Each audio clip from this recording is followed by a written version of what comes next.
Grand slam for Masters.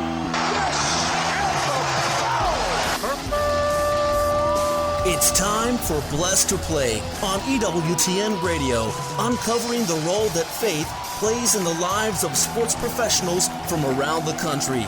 And now, here's your host, Ron Meyer. Fire, score! My guest today is a pitcher in the Atlanta Braves organization. JJ Niekro joins us today.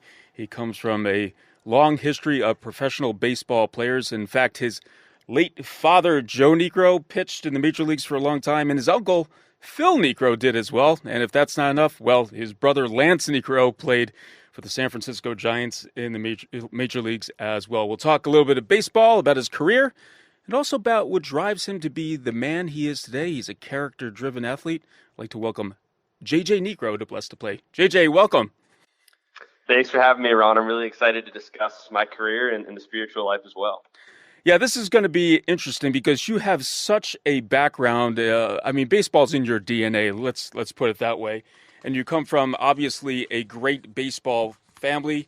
Phil and Joe Niekro combined to tally 539 wins, the highest combined total for siblings in Major League Baseball history.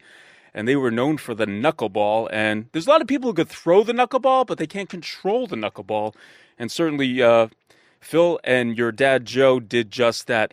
But talk about, I know you lost your father when you were young, I believe around 8 years old, but talk about, growing up as a Niekro and have baseball all around you. Yeah, so I lost my dad when I was 8, but I still have a lot of really great memories with him. Obviously, from the time that you're in a crib, you're going to have a baseball and a baseball bat in your hands, and it was just like that for me and my family. But the knuckleball was the one thing that always defined my dad, my uncle, and my brother even dabbled with it in the minor leagues. But growing up, my dad just wanted me to have fun on a baseball field. He knew that he had a really good career in the big leagues, so did my uncle, and there was going to be pressure with having my last name. Mm-hmm. But the best memories I have are just going out to a little league field, him throwing me some batting practice, messing around with the knuckleball, throwing pens. One of my favorite memories ever is we were in the backyard of our house, and he would always throw me fastballs or a little baby knuckleball. And I was only 6 or 7 years old. And I was like, Dad, I want the real thing. Throw me a knuckleball. He was really hesitant to do so because you never know where it's going to end up. He threw a good one. I didn't catch it. Hit me right in the face. So from that point on, I was like, I knew what my family had with the knuckleball in their history. So you talked about the pressure of growing up as a Niekro, and you had to live up to that expectation. And it sounds like your parents handled it the right way, making the game fun and then see where you go with it. But did you ever feel the pressure to throw the knuckleball?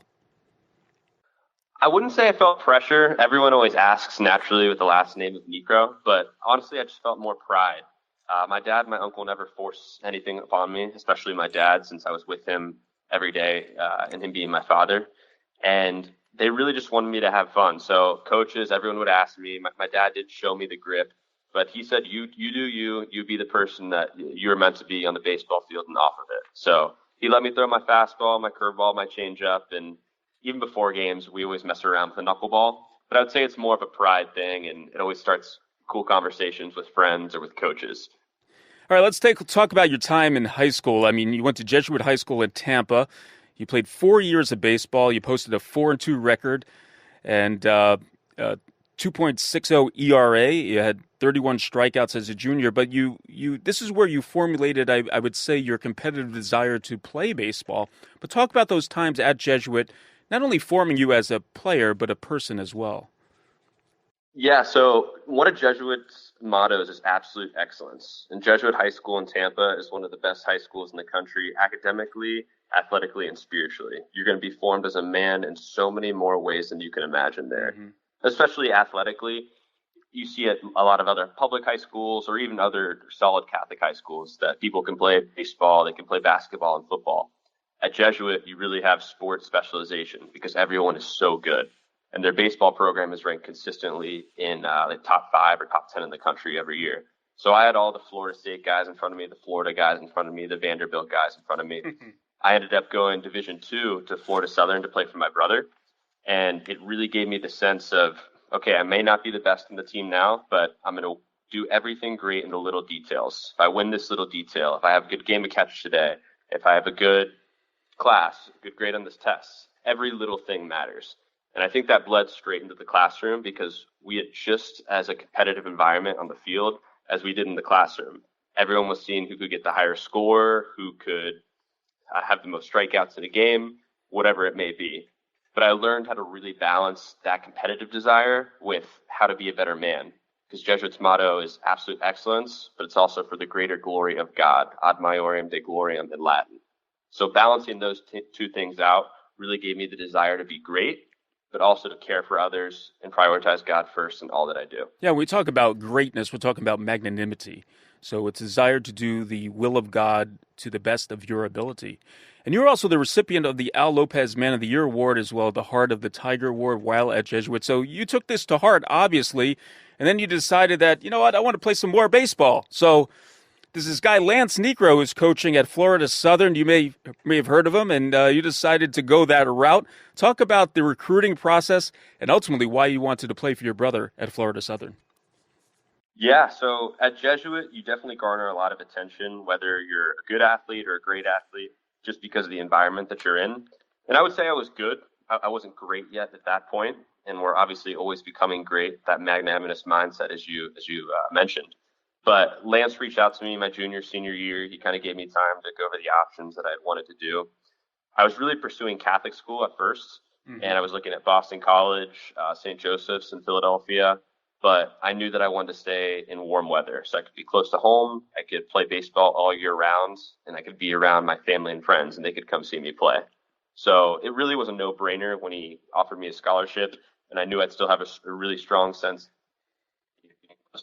with Tampa, being with my mom, who I'm extremely close to down here, and again, just having my friends that I grew up with all along be able to come out to watch me play. Yeah, it makes a lot of sense. Blessed to play Ron Meyer, talking today with JJ Niekro. He's playing in the Atlanta Braves organization and played A-ball and hopefully moving up. Had a great year playing A-ball. So you're at Florida Southern here, and there's a common theme with you, and that's academic All-America first team. So obviously you really excelled in the classroom, and you excelled on the field as well. Your senior year, 3-1, 5 starts. Your 3 wins were tied for second in the SSC. You led the team in strikeouts with 30 and was second on the team in innings pitched with 29. So it really all came together for you collegiately. And then you decide, or you wanted to get drafted, obviously, but you were selected as an undrafted free agent and your pro career began. So talk about when the Braves wanted to bring you on board. And obviously there's a legacy there with your uncle, Phil, one of the best pitchers in Braves history. But talk about that whole process and ultimately when the Braves gave you that call. Yeah, so even before that process, actually, in 2020, I had Tommy John surgery. So I pitched pretty well for my first couple of years of college, and then I had a tear in my right elbow, but I threw through it. Definitely had some pain, and by the time my senior year rolled around, I did have a really, really good senior year, but I actually blew my elbow out completely 2 weeks before COVID ended the season. So I got the surgery then. I was able to do a ton of rehab during that year because the world was kind of stopped, so it was the perfect time to get it done, almost divine intervention. I flew up to New York the day before elective surgery was canceled, got it done, and then was able to start the rehab process. But I knew one thing I had to work on was velocity. And that was something I really emphasized in my rehab and in my training. So once the time that spring season rolled around, I had a pretty good year, even though it was in limited fashion. And then the Braves eventually reached out to me. I guess they liked what they had seen. And I've done pretty well for them the past couple of years and looking forward to continuing to do so. But it's always an honor to put on the Braves uniform because my dad played with them. My uncle obviously is in the Hall of Fame with them. And even my brother played with them in the minors. So every time I put on the uniform, I'm just reminded of how great of people they were because you meet people in the organization that knew them, that knew their character. And again, you see my uncle's name all over the place, whether it's in the dorm rooms we stay at there or this meeting room or this coach's locker is named after him. So it's a really, really cool and almost divine way to honor them on and off the field. It seems like you're really embracing that because it could become a distraction because you want your own identity, obviously, as a professional athlete, but yet alone you have to answer all these questions about being a Niekro. But you're really embracing the history behind it because it's part of who you are. Absolutely, yeah. I think one thing we've really lost in society today is a sense of our own family and how people used to take so much pride in their heritage and in their last name. Hmm. And obviously, being from a baseball family, it's easy to say so. But even if you're from a carpenter, even if you're from an electrician, there's so many people who have put so much into their work and really enjoyed it, and that set their character forth. And I think it's easy to see it in baseball because of this instance that seen so many people that knew my dad, knew my uncle. They've never met me before, but they come up with the biggest smile on their face because they heard I was related to them. Just really makes my day all the time. And we could be in a minor league field in the middle of nowhere, Georgia, or going to an Atlanta Braves game. Somehow there's going to be a connection to Niekro, and I'm just looking forward to putting my next stamp on that on the legacy. Yeah, we're talking all things Niekro today. We're with JJ Niekro, and what a legacy of family heritage he does have. Speaking of his dad, the late Joe Niekro, and his uncle, the late Phil Niekro, some of the best pitchers in the history of the game, and certainly as a brother tandem, no doubt. So listen, I've interviewed a lot of professional baseball players, and they all talk about their struggles in the minor leagues. But I'm looking at your stats here. 24 games, 10-3, a 3.19 ERA, 121 innings pitched, 114 strikeouts, and a great whip, 1.18. So you're undrafted, you're playing minor league baseball, and you seem to make this adjustment quite well. Tell us how you got to this point. Yeah, I honestly I love the fact that I went undrafted. There's always the extra chip on your shoulder. I specifically remember draft day. I had talked to a couple teams, and they said they were going to take me, and everything was figured out, and my name never got called. So it's always been motivation to prove them wrong, and people love to have that mindset of the underdog or whatever it may be. I think especially having the Niekro last name too. When you go undrafted, people may think, "Oh, he's just there because he's a Niekro," but you get in there, you prove everyone wrong, and it's that much sweeter. But I think the biggest adjustment I had was just learning how to redefine myself as a pitcher. We have a really, really solid pitching coordinator with the Braves, and he gave us the philosophy that he likes. Some guys embrace it, some guys don't because they don't want to change. But I think I was very able to mold myself into the pitcher that they wanted us to be, and it's worked out extremely well. And I think always just listening and being open to different things, even if you don't think they'll work, can really help you in the long run. And that's what helped me with my approach on the mound this year. So talk about the minor league life. I know it's not the show by any stretch of the imagination. You're probably on long bus rides there in Rome, Georgia, and the weather could get a little bit warm, wouldn't you say, JJ, in the summertime? Oh, yeah, Rome. And then I was in Augusta earlier in the year in low A. And I remember I pitched one game there. I think it was 113 on the heat index or whatever. It was after the fifth inning. I had thrown 85 pitches. I told the manager I was out of gas that day. Hottest game I'd ever pitched in my life, drenched in sweat. And yeah, it definitely gets tough during the season in heat wise. But it's a grind. You play 130, 140 games. Obviously, you don't have the big league crowds there of the 20, 30,000 there every night. Some nights there's only 700 or 800 people on a weeknight. So it's really your dedication and love to the game, but it makes you a lot stronger and able to realize that if you are blessed to play this at a major league level, that this made it all worth it. That the journey was really, really something special, and you make a ton of great relationships along the way. For the love of the game, JJ Niekro is our guest. We're going to talk about for the love of his faith when Blessed to Play returns. Keep it here. You're listening to Blessed to Play.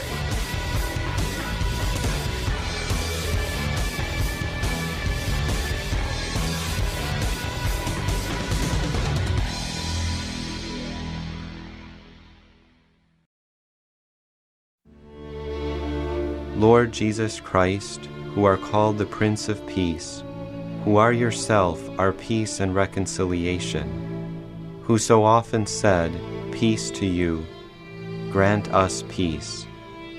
Make all men and women witnesses of truth, justice, and brotherly love. Banish from their hearts whatever might endanger peace. Enlighten our rulers, that they may guarantee and defend the great gift of peace.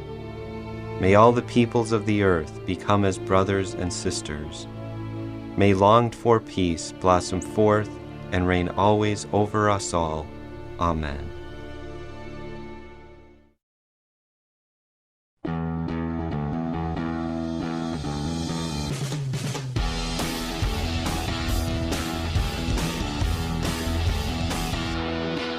Welcome back to Blessed to Play. Ron Meyer joined today by JJ Niekro. And if you're familiar with that last name, you should be if you like Major League Baseball, because his dad, the late Joe Niekro, and his uncle Phil Niekro, some of the best pitchers in Major League Baseball history, certainly some of the best knuckleball pitchers in Major League Baseball history. And we talked about them and their legacy, and also JJ starting his own legacy. He's playing in the Atlanta Braves organization. He was with High A with Rome in Georgia, and he's looking to move up. I think he is. I'll probably see him in Double A, hopefully Triple A, and then watch out. He might make it to the show. JJ, we know that baseball's a part of your life, an important part of your life, and you went to a Jesuit high school in Tampa, and you were formed pretty well. I could just tell by how you answer your questions regarding that, but I know faith is at the forefront of your life, your Catholic faith, but tell us what faith means to you and why. Yeah, specifically my Catholic faith. I think you hear a lot of teammates say they're Christian or they're believers in Christ, but the fact that Catholic, which really means according to the whole, so baseball, the spiritual life, everything you do within life really revolves around our faith through Christ. So that's been something that's really helped me on the baseball field, and obviously Jesuits formed me as well in that. Ad Maiorem de Gloriam, which I mentioned earlier, for the greater glory of God. Mm-hmm. If we do every little thing in our life for the greater glory of God, you know that you're offering it for something more than just a baseball game, more than just an assignment, more than just work. And I think that is what really completely fulfills you in life. So that sense of just carrying that idea and carrying the Catholic faith within me during the season always helps me find the joy, even in times of the minor league grind that we were mentioning earlier, the hotels, the bus rides, the late nights, or even when you're struggling. Now, I wanted to talk about when you made it your own. This is a common theme that I ask questions to my guests, because you could be formed in the faith, right? Your parents could bring you up in the faith, and you learn the faith, which is not a bad thing. But at some point, it's got to be something that you grasp, that you hang on to, that you take ownership of. When did that happen for you? Yeah, so when I was 8 years old, we had mentioned earlier, I lost my dad. I also lost my grandfather and my uncle, all within the span of 100 days of each other. And they were all kind of unexpected. My dad passed away from a brain aneurysm. My uncle was from a heart attack, or my grandfather was from a heart attack. And then my uncle had his battle with cancer cut short. And I realized then we didn't have as many fatherly figures in the family, even being 8 and 9 years old when this happened. But I think the Lord allowed me to mature quickly, to see that this earthly life is going to end, and most of the time it's sooner than you think. So you really have to find the joy in every moment of your life. So ever since I was 8 or 9, I realized those things, and just to be happy, because you never know what's going to happen. You never know if you're going to wake up in the morning. And a lot of people take that as a cliche, but once you really apply that to your life, to live for the greater glory of God, to do that extra rep, to do that extra activity with a friend, that's where you find that true sense of joy and fulfillment. And I just hope a lot of people can realize that at a young age too. I want to build on that. Let's talk about a theme here, living in the present moment. And as a pitcher, as a person who plays baseball, there's many ups and downs, and focus is part of that. But talk about your faith and also living in the present moment. Yeah, I'll just tie that into actually our mental performance coach with the Braves. So they hired him in the past couple of years, and the mental game has been a staple of baseball for a while, but especially in the big leagues, with how rapidly and how fast people can decline in professional sports. So our baseball coach always really says, be great where your feet are. The mental performance coach for the Braves, but he loves to focus on controlling what you can control too. Even on the field, it's your attitude, it's your effort. It's the things that you can really control. Because once the ball leaves your hand, you can make the perfect pitch every time. You could do exactly what you want, but still be met with failure. And then if you apply that to the spiritual life too, the things you can really control and be present in. Did you make time for prayer today? Were you able to make mass today? Are you actively pursuing the best relationship you can with your husband, your wife, whoever it may be? So he's been a really, really good influence on me. But just being great where your feet are in every moment is something that I've really tried to control. And it's really allowed me to flourish in the present time and not get so preoccupied with the future. Blessed to Play, Ron Meyer chatting once again with JJ Niekro. He's pitching now in the Atlanta Braves organization. And you talked about prayer, and this is how it fortifies you, gives you the strength to be a strong Catholic, a strong Christian. But talk about those prayers within the Catholic faith that strengthened you on a daily basis. Yeah, so during the baseball season, actually, which takes up a majority of our year, we play night games. So I'm afforded with the ability to go to daily mass, and even in the off season, I've carried that into my role as well. And daily mass is something that just completely strengthens me. Receiving Christ in the Eucharist every day is absolutely the greatest gift we can have in this life. So daily mass is really key center of my day during the season and out of the season, and then just building a routine as well. I think that's something a lot of younger athletes lack, and that professional athletes are separated from. They have this amazing routine of taking care of their body, taking care of their mind, knowing exactly what they need to do.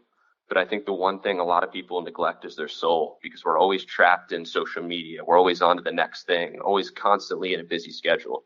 But once we take a time to kind of step away to set that prayer routine, to go to mass for a couple days in a row, you find God in that silence that allows you to recenter on your relationships, to recenter on Christ, and recenter on the things that really matter in life. So we talked about those long bus rides in the minor leagues, and there's a lot of downtime, especially during BP, that batting practice for those listening. It fosters a lot of conversation. I remember conversations with my teammates too, and they have to see that you're, I wouldn't say different, but you're living your life in a certain way, and you come from a certain worldview, which is a Catholic worldview. Talk about those discussions, because you're playing with people from all over the country and even international players as well. Yeah, some of my favorite discussions are with the Dominican players or the guys from Puerto Rico that speak little English. They come over when they're 15 or 16 years old. So every day they'll come up to you and you really don't know what they're saying, but it helps you improve Spanish, which is really cool. It's a great trait that professional baseball works you towards. But with my other teammates too, they definitely notice that I'm not the one always going out partying all the time and doing this and doing that on the road. But we have a lot of great conversations about the faith, because some of these young guys that are in the system that are 19, 20, 21 years old come straight out of high school, and they haven't had that real life experience of what does it mean to be happy? Like, we'll have some conversations like that, or maybe we're talking about aliens or something far away. But I think you see the desire in a lot of these guys' hearts to know the truth.